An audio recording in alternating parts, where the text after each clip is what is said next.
Assalamualaikum warahmatullahi wabarakatuh. Alhamdulillahilladzi an'amana bi ni'mati iman wal islam wa nusalli wa nusallimu ala khairil anam sayyidina Muhammadin wa ala alihi wa sahbihi ajma'in. Amma ba'du. Hadirin rahimakumullah, pada kesempatan ini saya akan bercerita sedikit tentang rahasia di balik 1000 bulan. Pernahkah kalian merasa bahwasannya sisa hidup kita ini jika beribadah kurang rasanya untuk mengejar surga? Kurang rasanya untuk mengejar ridho Allah? Ternyata kegelisahan kita pada hari ini pernah terjadi pada saat Kanjeng Nabi Muhammad SAW usai cerita tentang Sam'un al-Ghazi. Siapakah Sam'un al-Ghazi ini?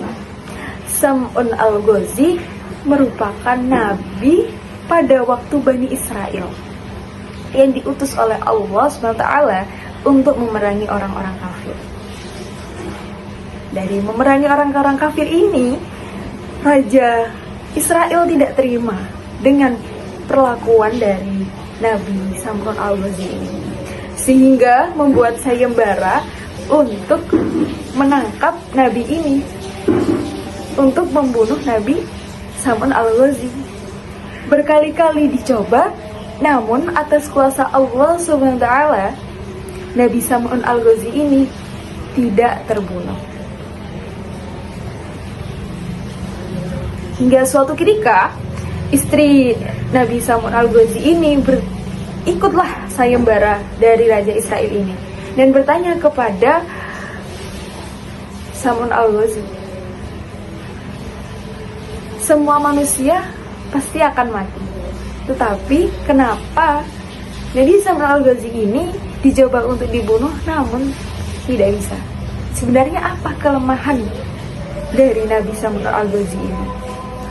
Dijawablah oleh Sam'un al-Ghazi bahwasanya kelemahan darinya yakni rambutnya sendiri.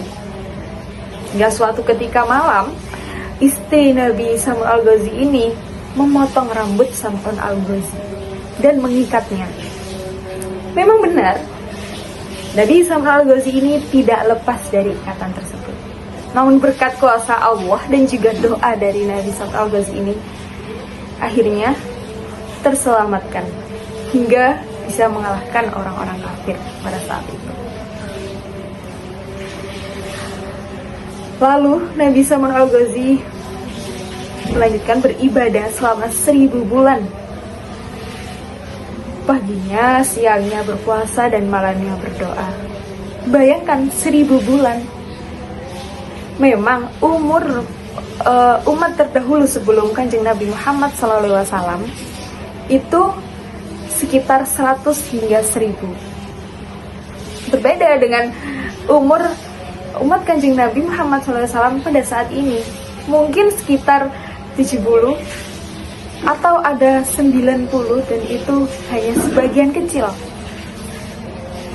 Mendengar cerita dari Nabi Muhammad SAW tadi, kaum umat Nabi pun merasa lesu, merasa gelisah, merasa kecil.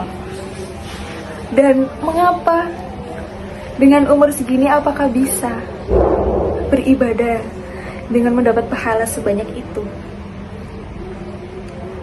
Dari sinilah Allah Subhanahu wa Ta'ala turun memberikan hadiah melalui malaikat Jibril, yakni dalam surat Al-Qadr yang berbunyi, A'udzu billahi minas syaitonir rajim. Bismillahirrahmanirrahim.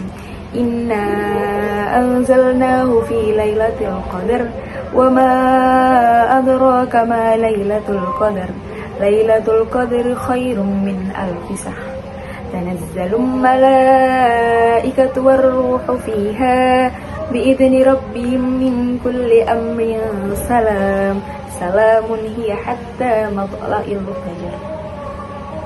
yang artinya sesungguhnya kami telah menurunkan Al-Quran pada malam kemuliaan. Dan tahukah kamu apakah malam kemuliaan itu? Malam kemuliaan itu lebih baik daripada 1000 bulan. Pada malam itu turun para malaikat dengan izin Tuhannya untuk mengatur semua urusan. Sejahteralah malam itu sampai terbit fajar. Bayangkan saja, begitu bahagianya umat Kanjeng Nabi Muhammad mendengar berita ini.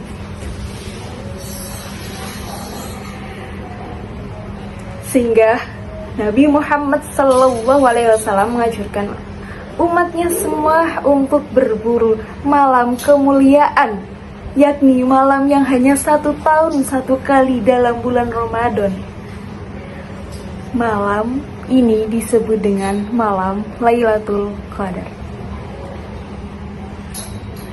Malam ini bukan hanya sejarah, namun malam ini adalah hadiah dari Allah Subhanahu wa Ta'ala untuk umat Kanjeng Nabi dan Nabi Muhammad SAW. Pertanyaannya, apakah kita akan membiarkan hadiah sebesar ini berlalu begitu saja? Akhirul kalam, wallahu muwaffiq ila aqwamit thoriq. Assalamualaikum warahmatullahi wabarakatuh.